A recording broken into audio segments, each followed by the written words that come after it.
Tadi mengulik mengenai pendidikan, tapi masih ada nih Prof yang menjadi satu isu nih mahasiswa sekarang. Tagline-nya juga muncul di mana-mana, yaitu kampus merdeka, Pak. Nah, ini seperti apa sih Pak kampus merdeka yang disusun oleh IPB terkait dengan mahasiswa nih Pak? Ini mungkin jadi pertanyaan juga nih mungkin dari mahasiswa yang akan masuk IPB maupun juga yang sudah ada di IPB. Ya, kita bicara tentang apa yang disebut kemerdekaan ya. Kemerdekaan ini adalah sesuatu yang harus diarahkan kepada hal yang positif, yaitu memberikan ruang keleluasaan bagi penuntut ilmu untuk memperkaya apa yang menjadi target risetnya. Sehingga tidak boleh lagi dibatasi dengan hal-hal yang kaku, yang membuat para pembelajar ini tidak bisa agile, tidak bisa menambah kemampuannya dalam menggali riset karena rigiditas yang berlaku itu. Nah, kampus belajar atau Merdeka Belajar ini pada dasarnya mengusung keleluasaan belajar menuntut ilmu dengan lebih baik, dengan lebih komprehensif, sehingga dibolehkan mengambil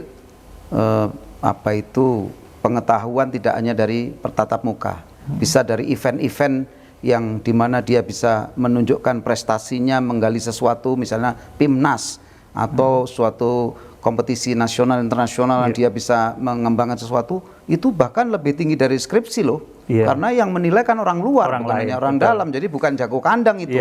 Biasanya kalau PIMNAS Pak itu udah bikin proposalnya, udah ditanya-tanya begitu ya. Nah, pasti itu sudah dapat didanai sampai nanti lomba itu udah reviewernya luar biasa sekali. Kan.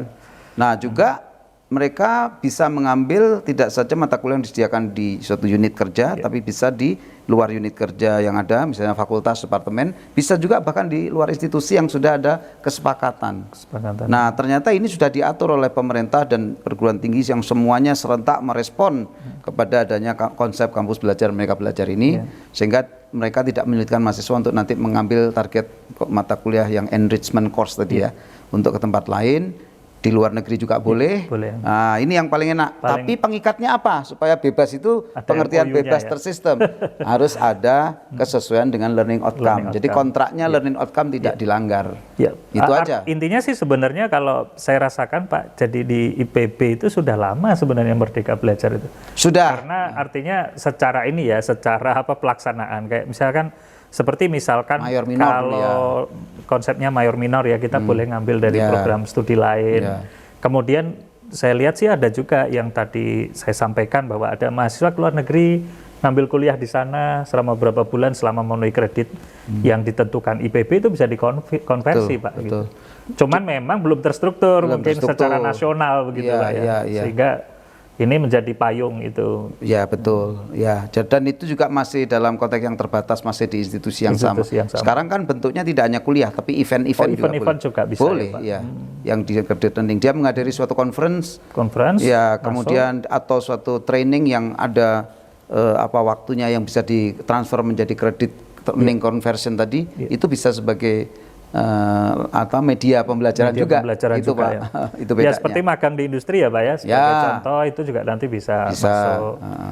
Intinya sih sebenarnya memanfaatkan resource yang banyak baik di dalam maupun di luar untuk belajar.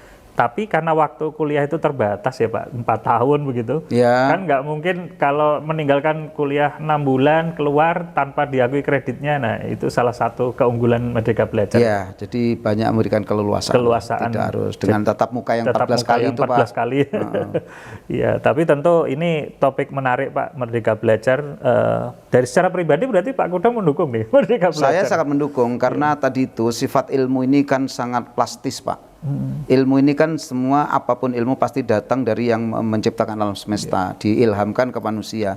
Jadi kalau kita cara menangkap ilmu itu kita atur-atur dengan rigid, pasti ilmu tidak akan berkembang secara komprehensif. Jadi era VUCA yang disebut dengan volatility, uncertainty, kemudian complexity serta ambiguity ini menuntut kita melakukan suatu kajian itu ya komprehensif, ekosistem, bukan single satu objek tanpa memperhatikan yang lain. Ini. Ya kasarnya kalau orang misalkan nyebut aja, kalau di kita kan prekayasa ya Pak, orang-orang yang membuat alat mesin misalnya. Tapi kalau nggak mampu jualan ya Ini bisa juga. nggak bisa gitu. Nggak punya ilmu komunikasi bagaimana gitu ya. Nah itu yang salah satu menjadi menjadi keunggulan dari Merdeka Belajar konsep Merdeka Belajar. Cuman harus ditanggapi secara positif dan tersistem ya Pak. Artinya tadi yang payung aturan-aturan yang ada learning itu outcome learning outcome itu dalam rangka untuk mengikat ya, bahwa kita tetap pada konteks pendidikan begitu ya.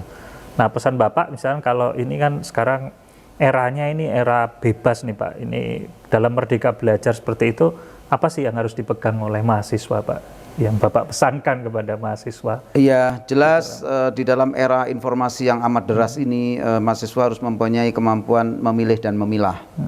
Nah, disitulah sebetulnya dosen atau kurikulum atau suatu lembaga perguruan tinggi, walaupun memberikan keleluasaan, harus memberikan bekal supaya arah daripada pencapaian enrichment course itu tetap di dalam ranah-ranah yang positif untuk penyelesaian studinya. Koridor konteks pendidikannya. Kalau nanti pemilihan itu malah membuat dia tidak jelas statusnya keluar dari arus, saya kira ini menjadi pesan besar bagi kita semua.